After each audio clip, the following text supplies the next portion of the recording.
Assalamualaikum warahmatullahi wabarakatuh. Perkenalkan, nama saya Artika Diyandini, NPM 2308260173. Izin sebelumnya saya akan membuat video pada semester antara pada blog gastro.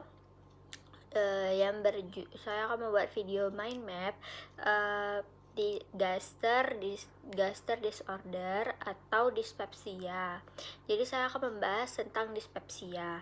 Apa itu dispepsia? Dispepsia itu adalah penyakit dengan keluhan nyeri di ulu hati yang dirasakan tidak nyaman atau perih atau terasa penuh, cepat kembung, cepat kenyang, mual atau sendawa yang dirasakan berulang tanpa adanya kelainan struktural yang jelas pada pemeriksaan rutin. Untuk etiologinya yang tersering itu dispepsia fungsional, terus infeksi Helicobacter pylori, gastritis atau tukak peptikum, terus reflux gastroesophageal atau GERD, konsumsi obat OANS atau aspirin, makanan atau minuman iritatif, stres, dan gangguan psikologis.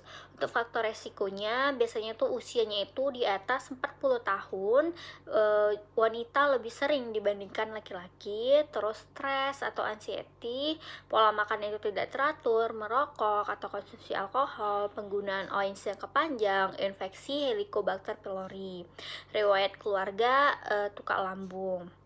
Untuk manifestasi klinisnya, pasien merasakan nyeri atau perih di ulu hati, terus terasa penuh atau terasa kembung, cepat kenyang padahal tuh makanannya itu sedikit gitu, mual, terus sendawa yang terus-terusan.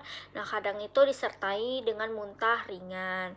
Untuk pemeriksaannya itu anamnesis dan pemeriksaan fisik, dan ada tes non-invasif Helicobacter pylori, terus urea breath test dan antigen feses. Terus ada pemeriksaan endoskopi kalau ada tanda bahaya seperti pendarahan, anemia, penurunan berat badan. Terus muntahnya itu menetap dan usianya itu di atas 45 tahun. Untuk pemeriksaan penunjangnya ini sesuai indikasi seperti darah rutin, fungsi hati, dan lain-lain. Untuk tata laksananya yang non farmakologi, kita ingatin dia untuk pola makannya itu teratur, porsi kecil tapi sering gitu. Terus hindari makanan yang pedas, asam, berlemak, terus kopi, kafein, alkohol, dan rokok gitu. Terus kita bilang juga untuk kelola stres dan hindari langsung berbaring ketika baru siap makan. Terus turunkan berat badan bila berlebih. Untuk obatnya farmakologi, kita bisa kasih antasida atau alginat untuk meredakan gejalanya. Terus kita kasih H2 reseptor antagonis seperti ranitidin, famotidin. Kemudian kita kasih PPI, proton pump inhibitor seperti omeprazol, lansoprazol. Kemudian kita kasih prokinetik, misalnya itu domperidon, metoclopramid.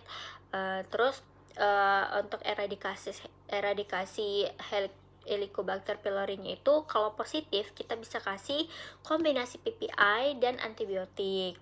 Terus untuk indikasi rujukannya ini bila terdapat tanda bahaya atau tidak respon kalau kita kasih di tata laksana awal, kita kasih obat di tata laksana awal dia tidak ada respon, kita bisa rujuk dia. Sekian video mind map pada blog gastro tentang dispepsia dari saya. Untuk referensi saya menggunakan 5 referensi. Yang pertama itu dari Kementerian Kesehatan RI, konsensus penata laksanaan dispepsia di Indonesia. Terus yang kedua VerAC Medipe Global.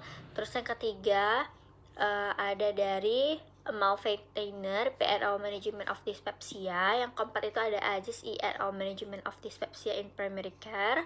Terus yang kelima itu ada Sufab BRO Dyspepsia Evaluation and Management. Sekian video dari saya. Assalamualaikum warahmatullahi wabarakatuh.